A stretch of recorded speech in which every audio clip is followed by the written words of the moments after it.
Bonjour et bienvenue dans cette troisième vidéo consacrée au MH370 où on va à nouveau parler de Ashton Forbes. On va aborder un peu plus en détail les explications de Forbes sur la vidéo qu'il défend sur le net et noter également les incohérences qu'il peut y avoir selon moi. Je rappelle qu'il y a en fait deux vidéos, une prise soi-disant par un drone américain et une autre prise par deux satellites espions américains.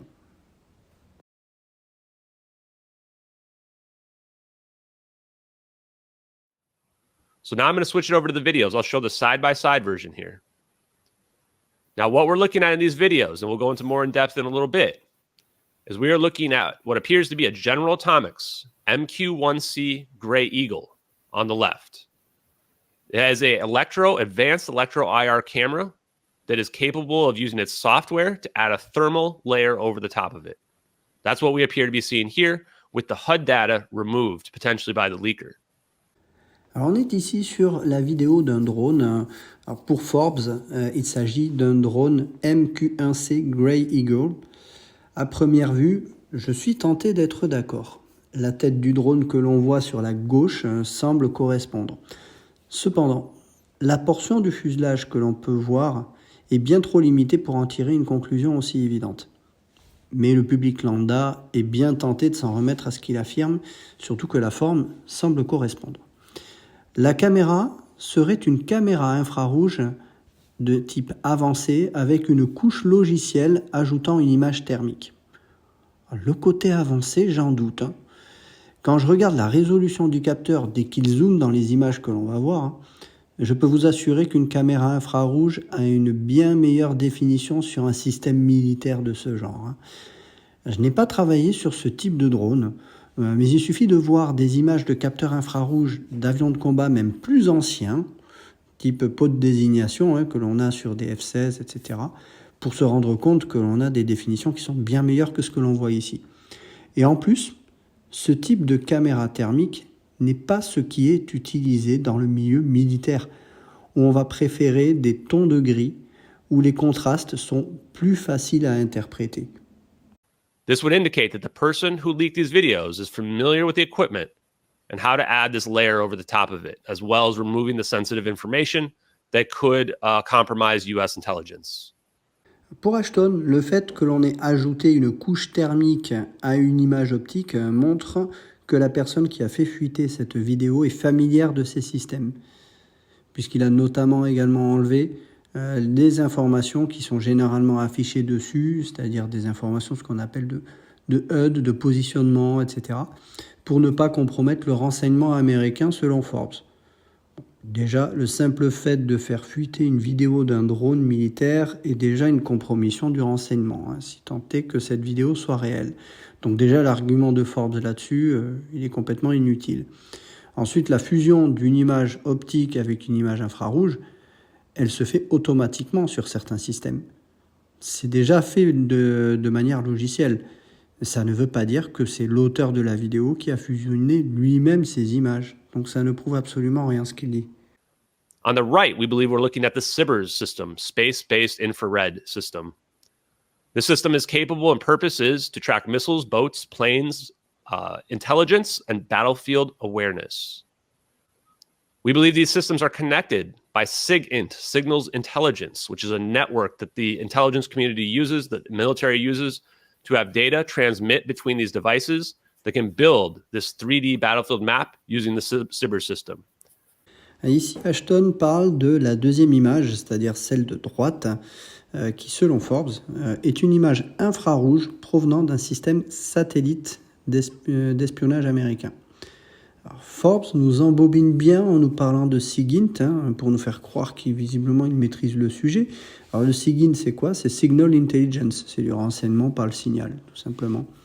C'est un acronyme qui est utilisé du point de vue militaire pour de parler du renseignement d'origine électronique, on va dire plutôt comme ça. Il y a une part de vrai dans ce qu'il dit. Il existe bien des systèmes de surveillance infrarouge utilisés pour détecter le lancement de missiles, comme des missiles balistiques notamment. Mais que ce système ait pu être utilisé pour suivre un avion, c'est une toute autre paire de manches. The SBIRS system here is equivalent to a Google Earth video playback for the military, where they can pull back any time and location that they have data for and watch video in real time or after the fact. When we're watching this SBIRS video here, in the bottom left corner here, there is a designation. It says NROL 22. There is a debunk out there by Newsweek and France 24, which is objectively false, that claims that this designation says NROL 33. We can actually tell when we zoom it in that there are threes later on that we can tell conclusively the first two numbers are not threes, they're twos. So those debunks that out there are false and they should be retracted as soon as possible. Ashton nous indique ici que les inscriptions en bas à gauche de l'image de droite permettent d'identifier la source.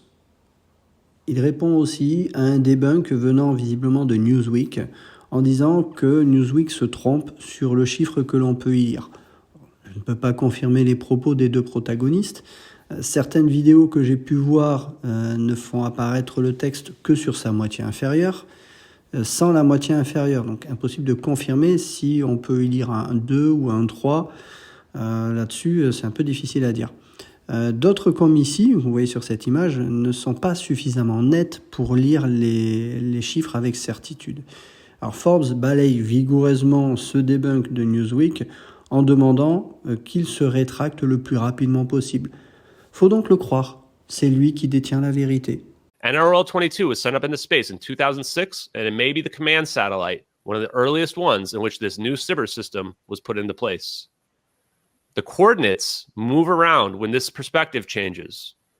When the coordinates move, we are able to rebuild the direction of travel of this plane, and it indicates conclusively that this location is the Nicobar Islands, the exact same place where Catherine T sees the plane.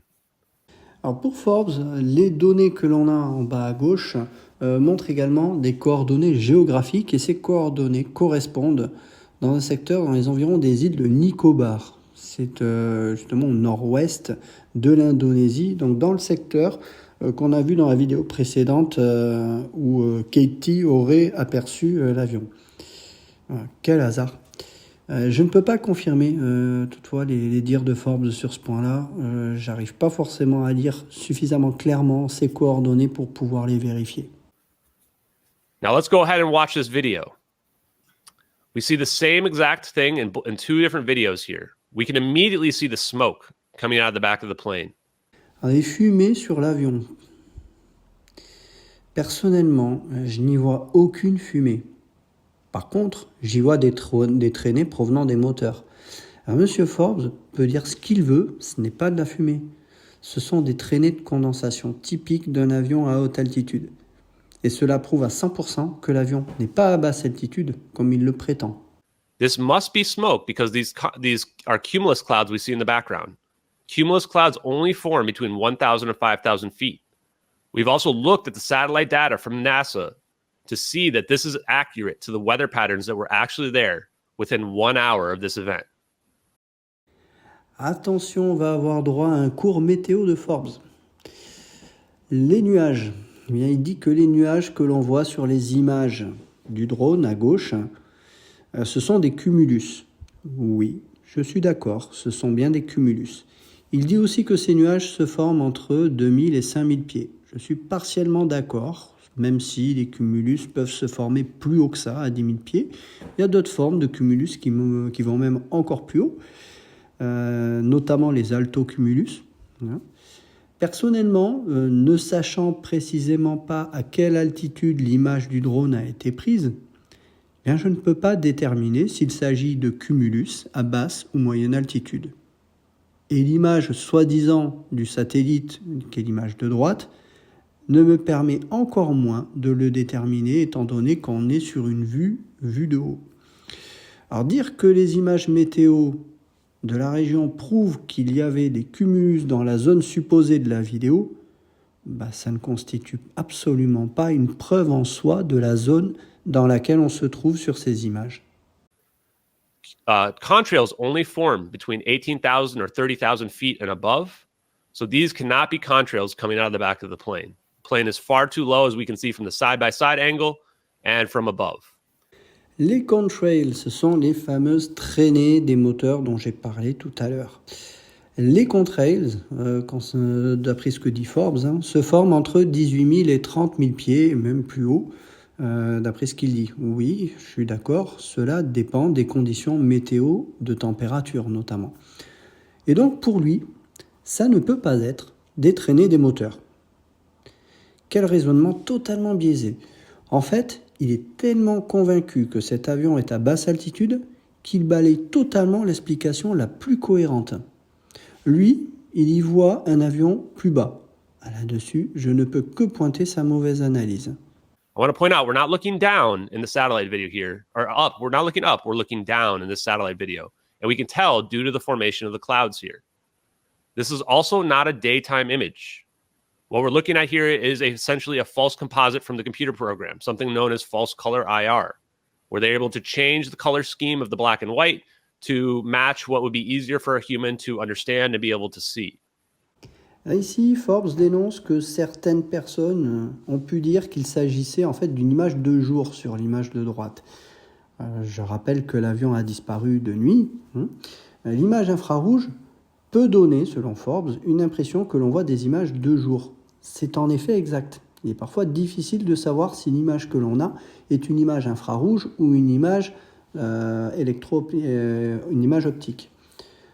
Pour avoir une certitude sur ce point, bien, il nous faudrait avoir plus d'objets en arrière-plan pour juger correctement, voir comment ces autres objets se comporteraient dans la vidéo. Or, tout ce que l'on a, ce sont des nuages et un fond foncé qui semble être l'océan.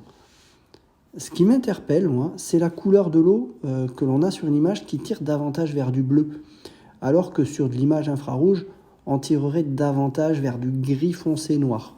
C'est un petit détail, moi j'y vois une couleur un petit peu bleutée qui me laisse douter potentiellement du côté infrarouge. Malheureusement, je ne peux pas le confirmer à 100%. Une image infrarouge peut très bien aussi ressembler à ça. Mais ce qui est certain pour l'image de droite, c'est qu'on ne pourrait absolument pas avoir une image de ce genre de nuit avec une caméra optique. Ça, c'est certain. Par contre, qu'on puisse avoir une image de ce type de nuit avec une caméra infrarouge, oui, je suis d'accord, c'est tout à fait bien plus probable. The time here that we believe this is happening at 1840 UTC is 2:40 in the morning, pitch black, as indicated by the witness who was there. And we've looked at the moon phases and sun phases to tell that there was no light source other than perhaps from the stars at this point. Alors là, Ashton arrive à nous donner une heure probable de la vidéo. Waouh, il est balèze. Juste en considérant la luminosité de la Lune et des étoiles. Waouh. On est sur de l'infrarouge. Et là, il nous parle de la luminosité de la Lune et des étoiles. Je vois pas le rapport. Ça n'apparaîtrait pas sur de l'infrarouge, la luminosité de la Lune et des étoiles, surtout sur une caméra de ce genre. Ce n'est pas du tout le même spectre d'observation entre de la lumière du visible et de l'infrarouge. Donc attention à ce genre de choses. Là, moi j'ai l'impression que Ashton mélange de l'optique et de l'infrarouge. Après, qu'il puisse donner une heure probable de la vidéo, si on a une heure précise qui est notée sur les informations qu'il peut y avoir en bas à gauche, pourquoi pas. Voilà. Mais en déduire une heure probable juste par rapport à la luminosité de la Lune et des étoiles, là on est en plein délire. Now we see this plane turning left and descending. It is maxing out the capabilities of a 777-200. It is not exceeding them. This is extremely difficult to fake.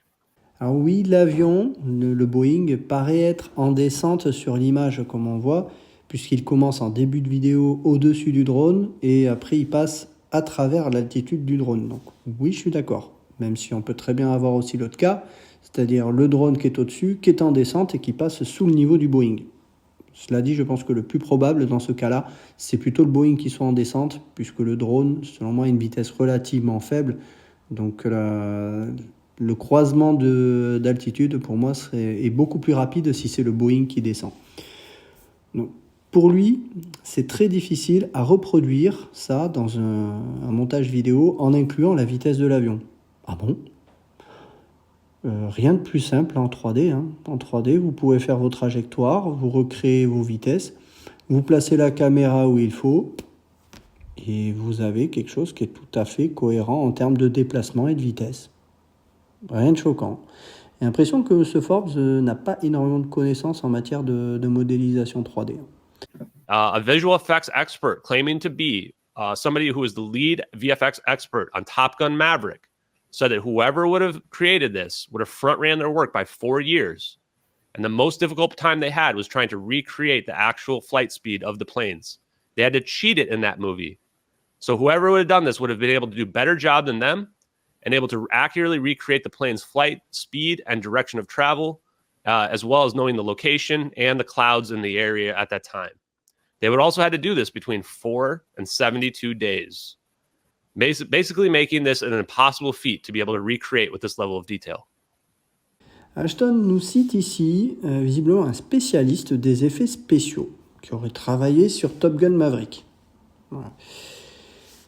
Et qui aurait dit qu'il serait très difficile de reproduire un tel mouvement avec des nuages.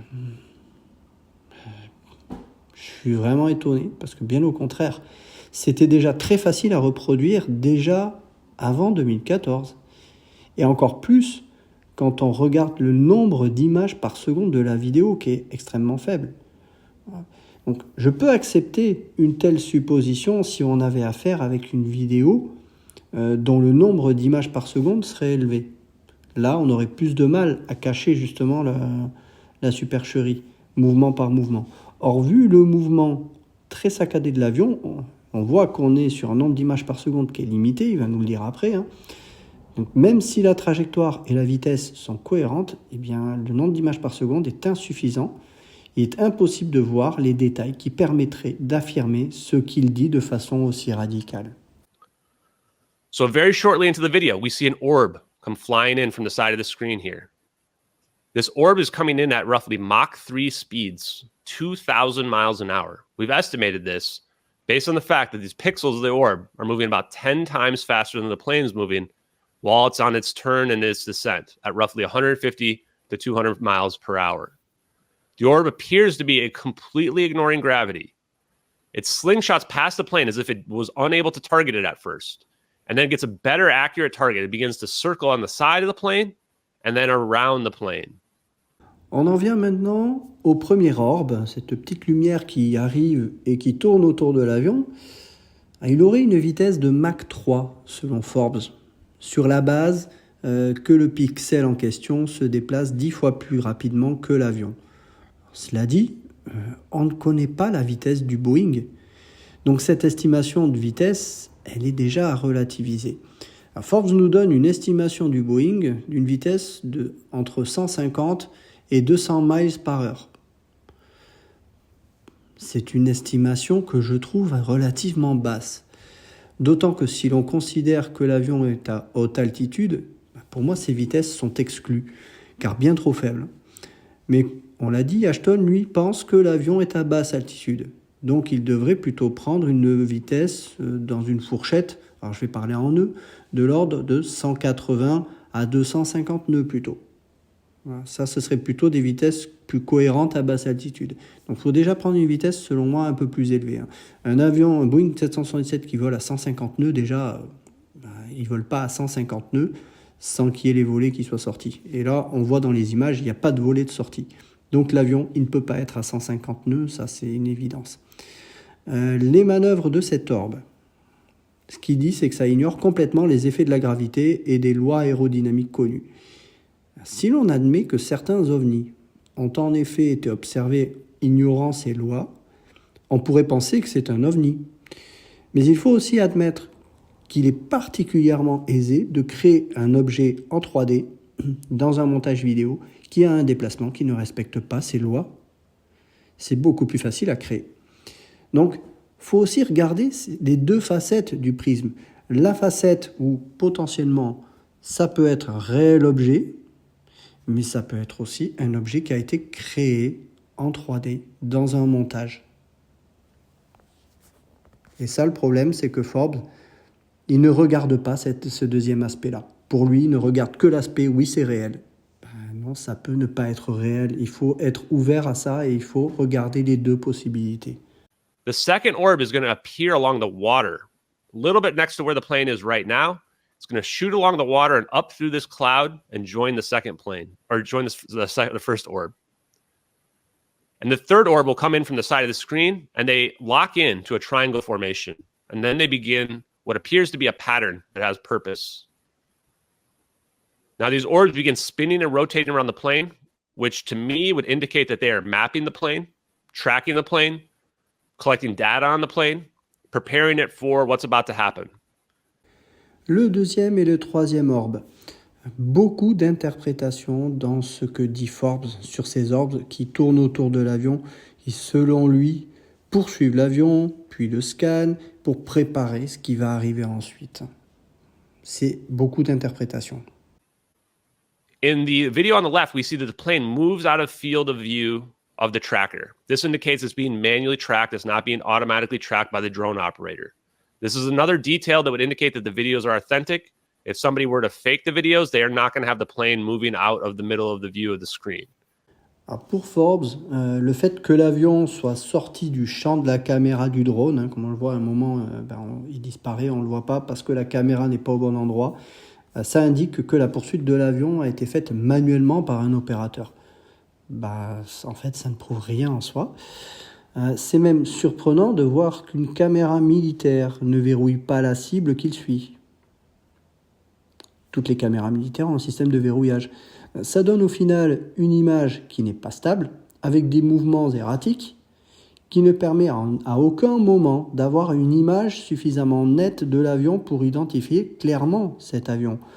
D'ailleurs, si l'avion peut ressembler à première vue à un Boeing 777 sur la caméra thermique, je suis d'accord, ça y ressemble, eh bien on peut raisonnablement se poser la question, est-ce qu'il ne s'agirait pas d'un autre type d'avion ?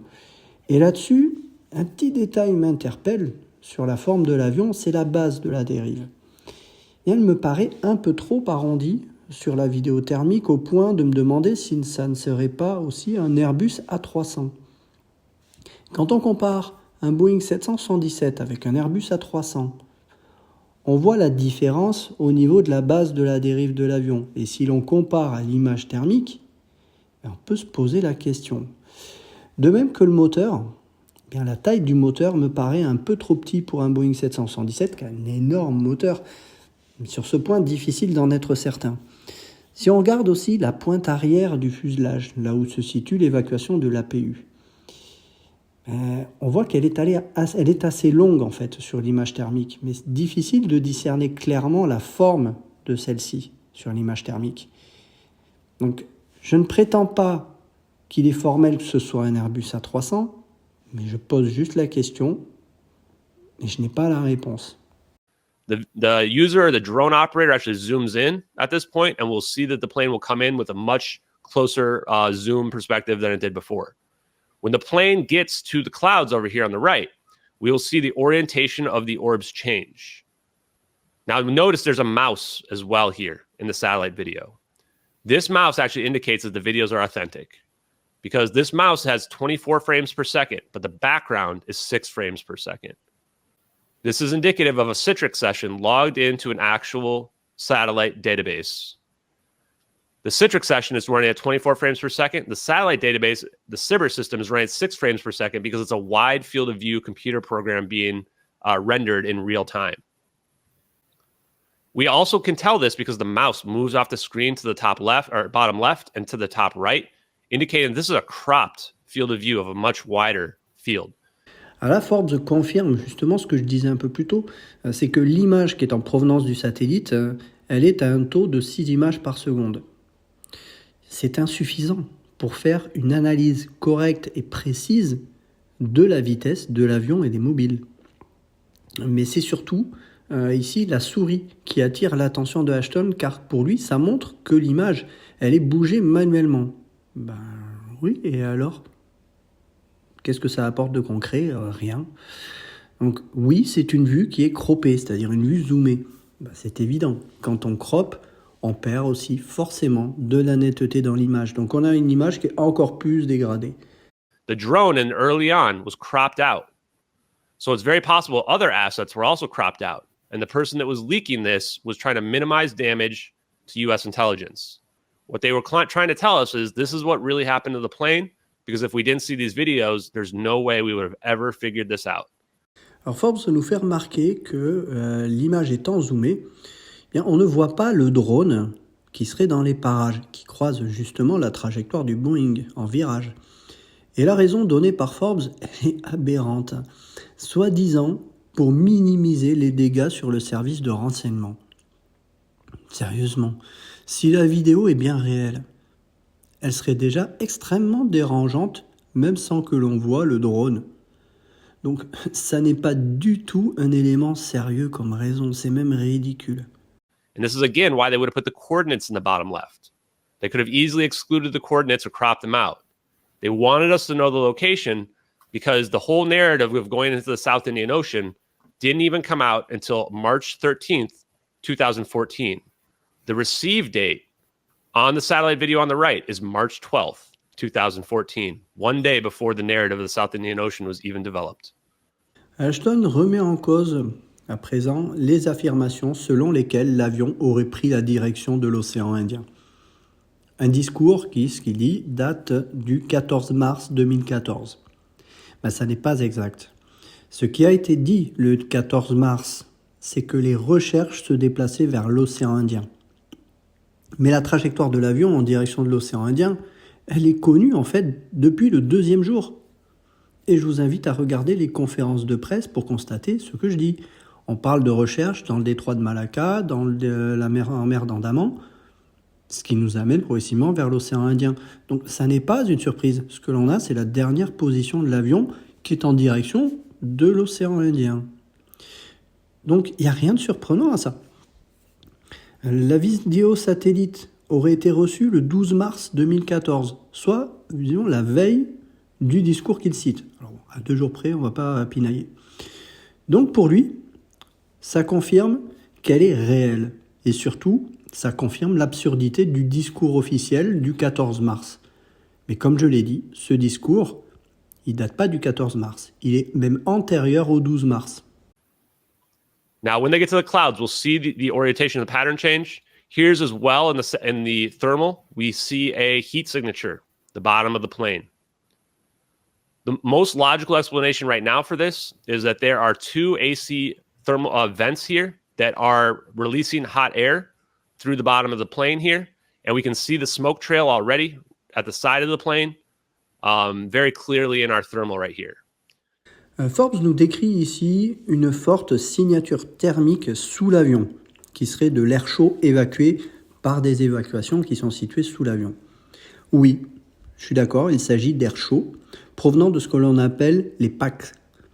En anglais, c'est Pressurization and Air Conditioning Kit.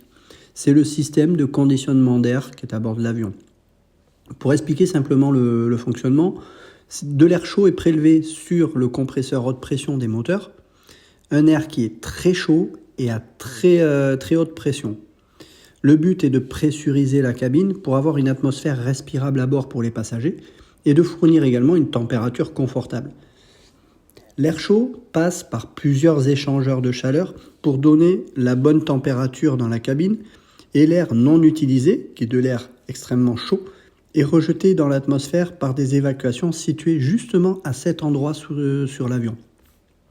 Mais ce que laisse entendre Ashton sur la traînée qui suit, c'est que c'est de la fumée. Non, ça n'est pas de la fumée. On est sur du thermique, donc on est sur une trace plus chaude qui est tout à fait cohérent avec cet air chaud qui s'évacue dans l'air et qui laisse une traînée derrière l'avion. On a également les traînées des moteurs au même endroit, tout est un peu confondu sous cet angle-là. C'est simplement de l'air chaud des moteurs et des packs qui fait ça. Et comme c'est plus chaud que l'arrière-plan, il est normal d'observer une traînée verte par rapport à ce fond, à cet arrière-plan qui est plus froid. Donc rien de surprenant. Non, ça n'est pas de la fumée, monsieur Ashton. This lithium-ion battery fire would be within some cargo bays that are contained and built for maintaining and containing these high fire events. The problem with the lithium-ion battery fires is they're very energetic events. You cannot put them out using the halide fire extinguishing devices. You can temporarily keep them at bay, but over a long period of time, they keep coming back up and up again. Ce que Forbes explique à présent, c'est que les batteries sont impactées d'une certaine manière, pour essayer de contenir le feu en cas d'un incendie d'une des batteries pour éviter que ça se propage. Mais que le système de lutte anti-incendie de l'avion ne peut pas empêcher ce type de feu de continuer à brûler, notamment au bout d'un certain temps. C'est partiellement vrai, hein. La FAA a pris des mesures par rapport à ça sur les avions passagers pour ne pas qu'ils embarquent ce genre de batterie en fret. Là-dessus, pour avoir une explication plus détaillée, je vous renvoie vers mon ouvrage où justement j'avais consacré un chapitre complet sur la piste de l'incendie en soute.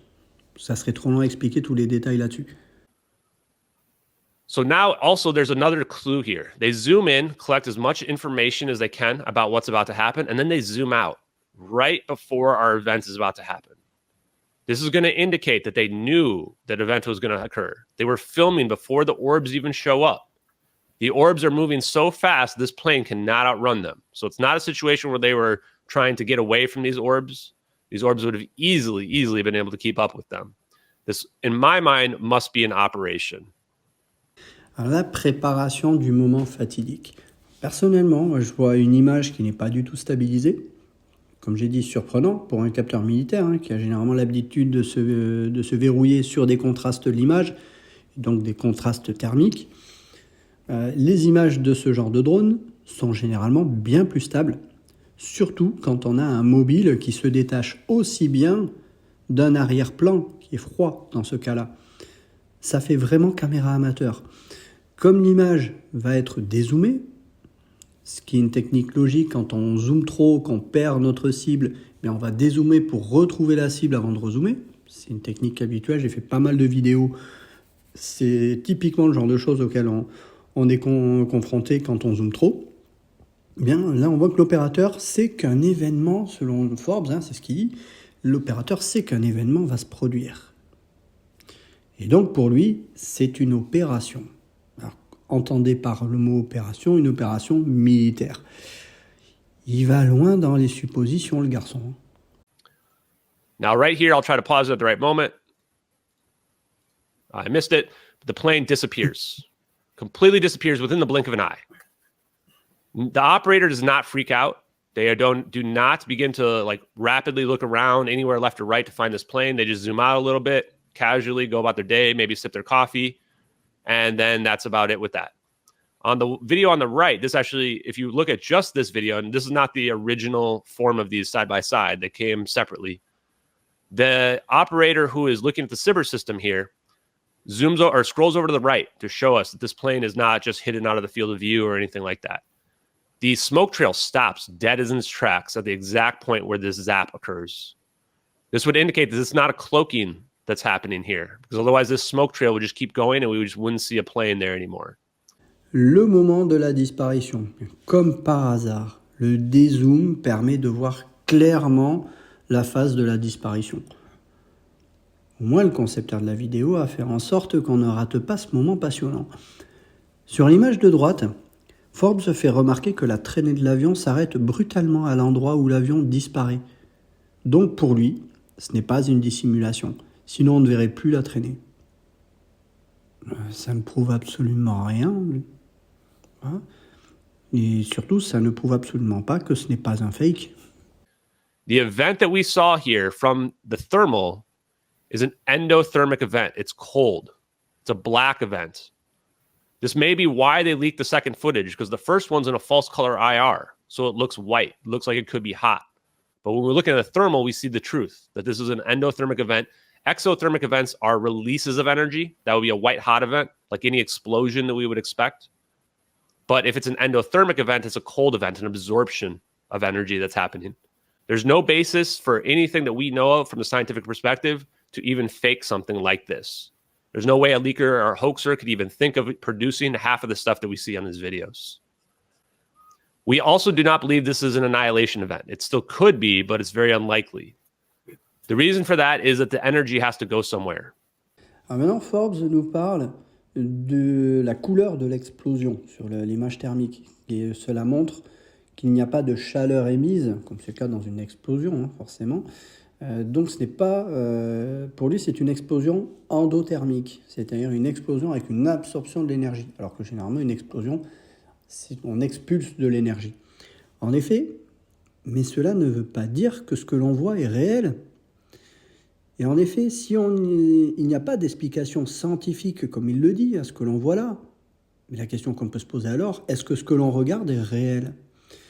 Pour lui, l'énergie doit forcément aller quelque part. Je suis d'accord.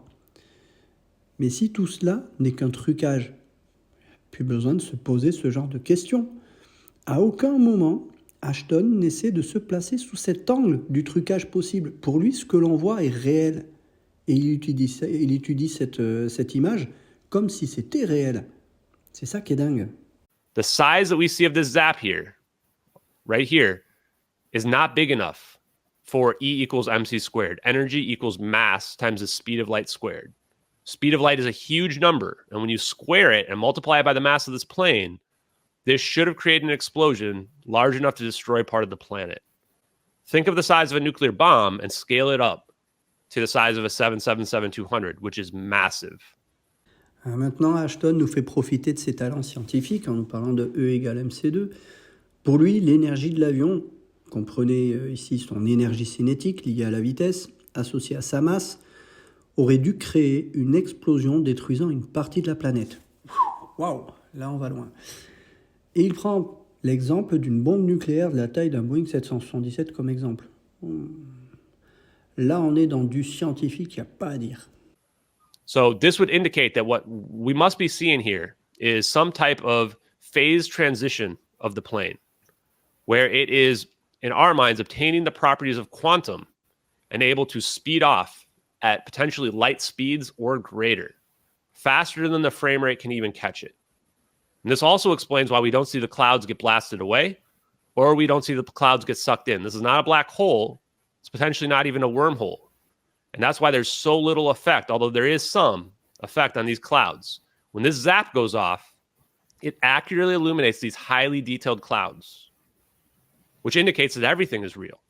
It's not a composite that somebody has put in there, that this visual, what we see, this visual here, is consistent with what you'd expect from an illumination in the foreground and in the background on these clouds. Alors Forbes nous donne ici une explication pseudo-scientifique de cette disparition, en nous parlant de quantique, de disparition à la vitesse de la lumière, vu qu'on ne voit pas ce qui se passe entre deux images. Je rappelle qu'on est à 6 images par seconde. Pour lui, ce n'est pas un trou noir, puisque sinon les nuages auraient été affectés. C'est peut-être justement un indice du fake. Malheureusement, il ne l'aborde pas du tout sous cet angle. Il fait remarquer que le flash également de la disparition illumine les nuages alentours, ce qui montre pour lui que c'est réel. Pas nécessairement. Faut savoir que les logiciels 3D gèrent la propagation des sources lumineuses depuis déjà bien longtemps, même avant 2014, bien avant 2014. J'ai eu l'occasion de toucher un petit peu à quelques logiciels 3D avant 2014, justement, juste par curiosité, j'en ai fait un petit peu. Je suis resté à un niveau de base. Je peux vous assurer que c'était déjà intégré dans ce genre de logiciel. Donc, ça ne prouve strictement rien. Ça ne prouve absolument pas la véracité de cette vidéo. And just as further evidence, this is not daytime. There are no shadows anywhere in this video. When the zap happens, we can see the flash. If it was the middle of a bright sunny day, this flash would be probably essentially not noticeable at all. So there's a lot of evidence that what we see here is a nighttime false color IR, and that all the events in our videos here are authentic, hard as that is to believe. Il nous confirme à présent ici que l'image ne peut pas être de jour, au motif qu'il n'y a pas d'ombre et que le flash ne serait certainement pas visible de jour. Ça n'est pas suffisant comme explication. Que l'on ne voit pas d'ombre dépend de la position du soleil, un paramètre qu'on ne peut pas évaluer avec précision avec une image comme celle-là, où il y a aussi peu d'objets dessus et avec une zone aussi zoomée. Pour le flash, cela dépend de l'intensité lumineuse de celui-ci. Là encore, on ne peut pas en tirer une conclusion aussi hâtive. So my search has been to try to understand the science as best as I can, because I believe that everything we see in these videos can be explained by science, logic, and reason. Et enfin, Forbes finit son intervention ici en disant que son but est d'expliquer le plus possible par la science ce que l'on voit sur les images. C'est louable de tout expliquer par la science. Je suis entièrement d'accord qu'il faut quand même rester sur un aspect quand même scientifique, mais il faut garder aussi un peu les pieds sur terre et se poser la question, est-ce que ces images sont réelles? Et auquel cas, vouloir essayer d'expliquer par la science quelque chose qui dès le départ n'est pas réel, de suite on fait fausse route. Donc moi ça me montre que la direction qui est prise par Forbes, avec une appréciation qui est déjà connue à l'avance, qui est de dire cette vidéo est réelle, forcément l'analyse qu'il va en faire est déjà totalement biaisée dès le départ.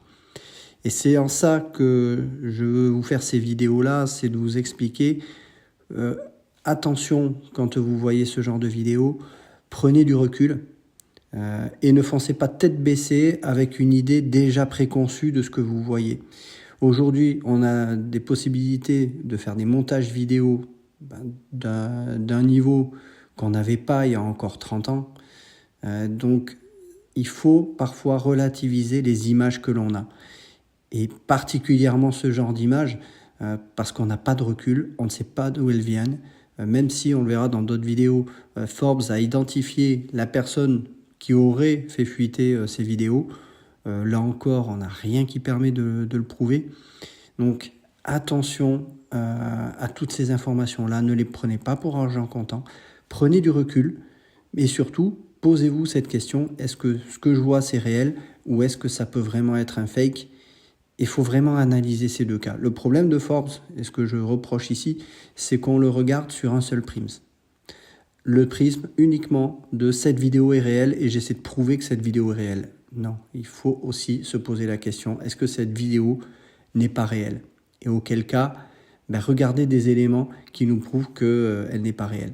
Donc il faut nuancer le discours de Forbes sur ce que l'on a vu dans cette vidéo, mais il y a d'autres choses qu'il va falloir nuancer dans son discours, comme on le verra certainement dans d'autres vidéos. Je vous dis à bientôt.